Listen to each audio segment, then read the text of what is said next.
L'hanno trovata qui, rannicchiata su questa panchina in pigiama con un principio di ipotermia, spaventata. L'epilogo fortunato di un caso che avrebbe potuto trasformarsi in una tragedia. È la storia di una 58enne di Macerata. Eccola mentre viene caricata sull'ambulanza dei vigili del fuoco. È da poco passata la mezzanotte. La donna era scappata di casa al termine di una lite nel pomeriggio. In bicicletta aveva percorso 300 metri fino ad arrivare qui in questa baracca in via Matteotti per nascondersi. A pochi passi dal Piave, nel buio e nel freddo della notte.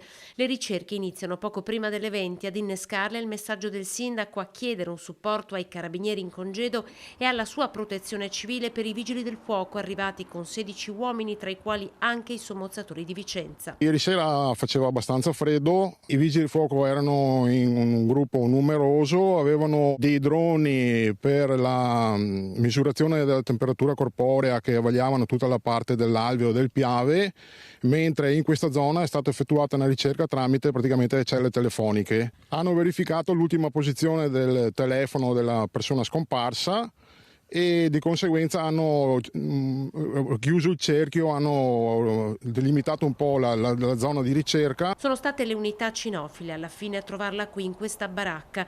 La donna stava attraversando un momento di forte disagio, è stata trovata in stato confusionale, subito soccorsa e portata in ospedale. Un'area vasta da Salettuola a Candelù, quella setacciata da almeno una quindicina di persone che hanno operato con l'ausilio di droni con termocamera e GPS.